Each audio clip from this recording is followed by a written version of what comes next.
જાડેજા નૈનાભાઈ ઇન્દ્રજીતસિંહ ગણેશનગર 2 માંથી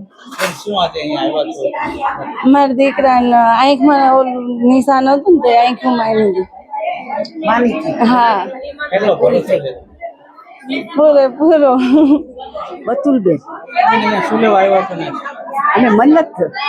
શેની મન્નત હતી બેન છોકરીની હા મારી મન્નત પૂરી થઈ ગઈ હા પૂરી થઈ ગઈ મન્નત કરાવવા માટે આવ્યા છો હા ક્યાંથી આવો છો બેન તમે ઓકેસી ઓગા જો રાતની તો રાખો છે દરવાજો ઓકે તમારું નામ બેન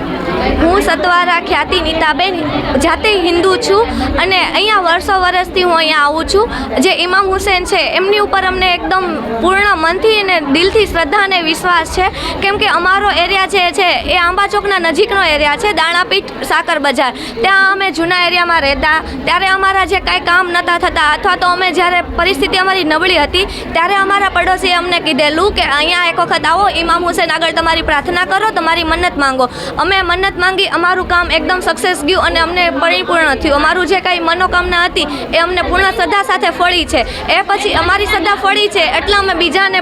કર્યું આગળ કે ભાઈ તમે બી આવી રીતે માનતા માની જુઓ તમે બી ફળ લઈ જુઓ તમારા બી કામ થશે અને શ્રદ્ધા સાથે એ લોકોને બી અમે કીધેલું તો એ લોકોની બી શ્રદ્ધા સાથે એના કામ અને મનોકામના પૂર્ણ થતાં અમે જોયા છે અને હિન્દુ લોકોની ભીડ અત્યારે અહીંયા એટલી જોવા મળે છે હર વર્ષે હિન્દુઓની ભીડ એ લોકો કરતાં જાજી ને જાજી હોય છે તો કાંઈક ને કાંઈક અહીંયા એવું તો કાંઈક છુપાયેલું છે કે નહીં આપણને બિલીવ આવે કે નહીં અહીંયા કાંઈક એવો ચમત્કાર તો છે જ તે કે નાનું એવું ફળ લેવાથી બધાની મનોકામના પૂર્ણ થાય છે બિસ્મિલ્લાહિર રહેમાનિર રહીમ મારું નામ શબાનાબેન આજનું જે મહત્વ છે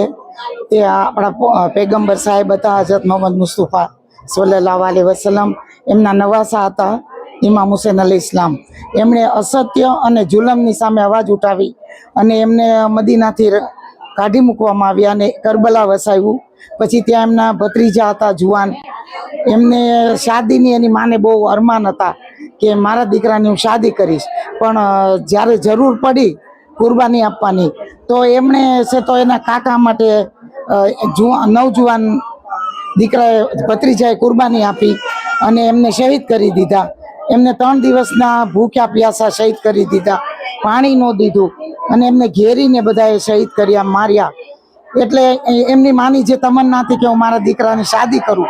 અને એની મહેંદી રચાવું પણ એની ત્યાં તમન્ના પૂરી ન થઈ એટલે અમે લોકો એમની યાદમાં અહીંયા અમે હજરત કાસિમ નામ હતું એમનું એમની યાદમાં અમે અહીં મહેંદી બનાવીએ છીએ અને અહીંયા હર કોમ આવે છે બધી સમાજના લોકો અહીંયા આવે છે અને બધાની હાજર પૂરી થાય છે ફ્રૂટ લેવાનું મહત્વ એ છે કે તમારી કોઈ એવી ઈચ્છા હોય કે જે પૂરી ન થતી હોય તો તમે એક ફ્રૂટ લ્યો અને એનો કઈ અમે પૈસા નથી કહેતા કે આટલા પૈસા કાંઈ નહીં તમે ફ્રૂટ લ્યો ને પછી તમારી હાજત પૂરી થાય તો આવતા વર્ષે તમારે પાછું અહીંયા સલામ કરવા આવવાનું